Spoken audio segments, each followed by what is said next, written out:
first-time users. This is the update to the 1100D. It's a sub $500, around 350 quid DSLR, ideal for people who want to get into photography.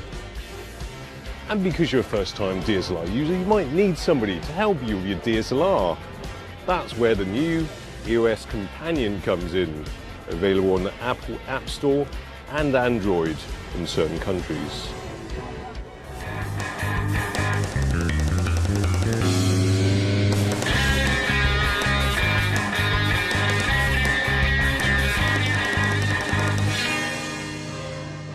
The EOS Companion app is designed for first-time users to familiarise themselves with the 1200D functions and also give tips on how to use those functions. Who needs real photography smart-ass friends? At least there's no chance of it being a snob. For this review, I've purposely not studied any information about the camera, and I'm going to use this guide, and only this guide. Oh look, you've got basic. It tells you it's got some basic buttons. Play button, flash button, shutter button, basic button. Okay, let's get on to the intermediate buttons. Red dot. Is that even a button? Where's the red dot? That's why it's intermediate, because I can't find it. The menu button. Don't get too crazy when you're shooting. You don't need to set up time and day and, you know, things like LCD brightness. It's too intermediate. Well, the app does make it easy to understand the workings of your new camera, but there really isn't much to the camera anyway. It's quite a basic layout. The key thing about this camera is that it's lightweight. There's not many buttons to it, so it's easy to use. It's robust enough. It's made from a plastic that just doesn't break apart easy. I would know because I've tried to break quite a few of them. In terms of features, it's got all you really need. It's got a poppy-uppy flash. It's got a screen.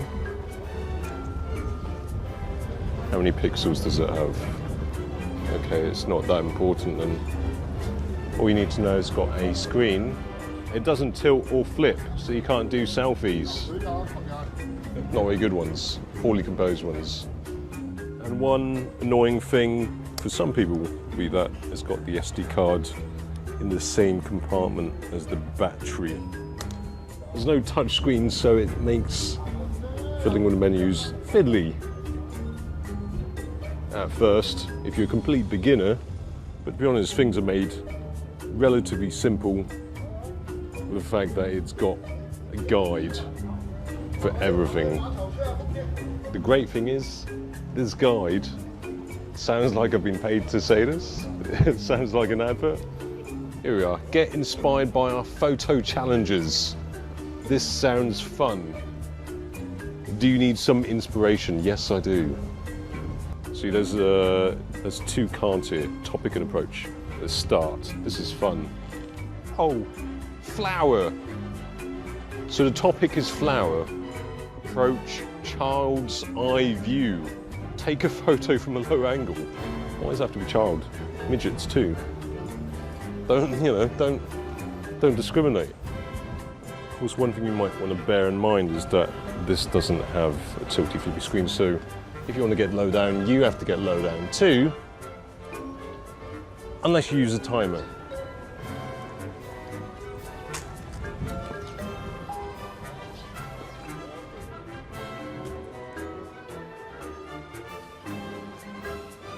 Okay, that's shit.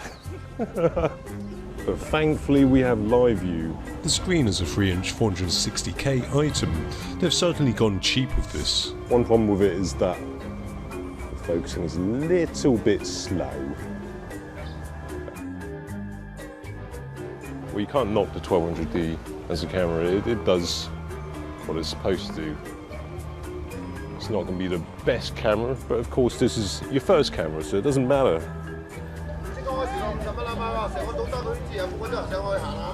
$50 for Seaman. Not sure if I want that. And this has got 18 megapixels, which is more than enough. Image quality is nice.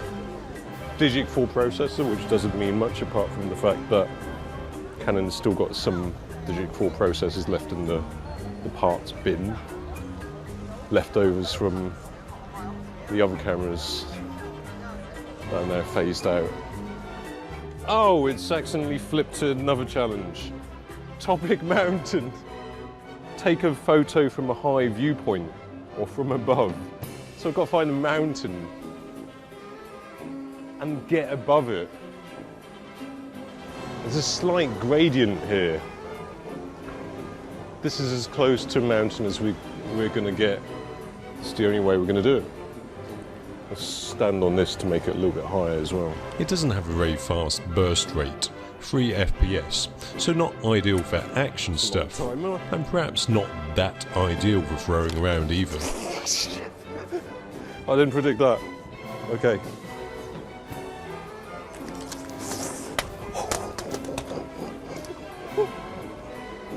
That's one good thing about light cameras, is that it doesn't break that easy.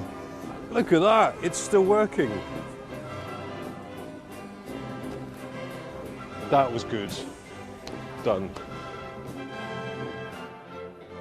Oh, okay, topic water, child's eye view. I can see a pattern here. Water, child's eye view.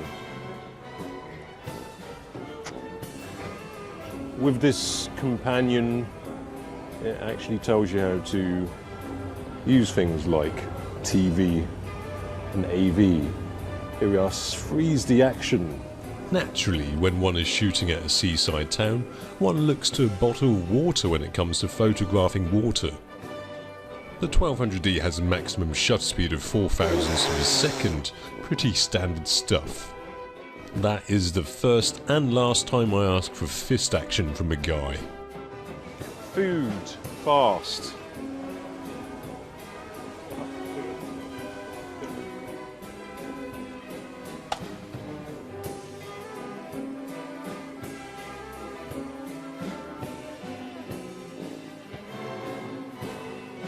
So that's food.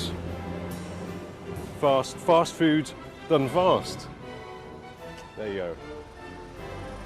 So you have the 50 FPS in a 720 mode, so you can do slightly slow-mo, not really proper slow-mo. But at least you've got full 1080p recording now. And of course they leave some things out because of the basic model. They don't want to make it as good as a 5D, as good as the more expensive ones. It doesn't have mic input. Video, you can still have the manual audio level adjustments, but then you've got the crap mic. It's a basic camera, a basic DSLR. It's still incredibly useful for intermediate shooting. Pleasing thing is really just how decent it is at stuff that you'd expect it to be decent at. Focusing.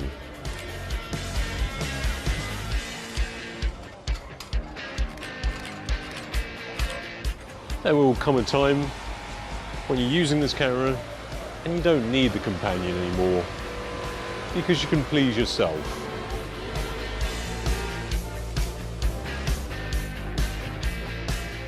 It performs alright in a low light with good enough stuff up to ISO 3200, even ISO 6400.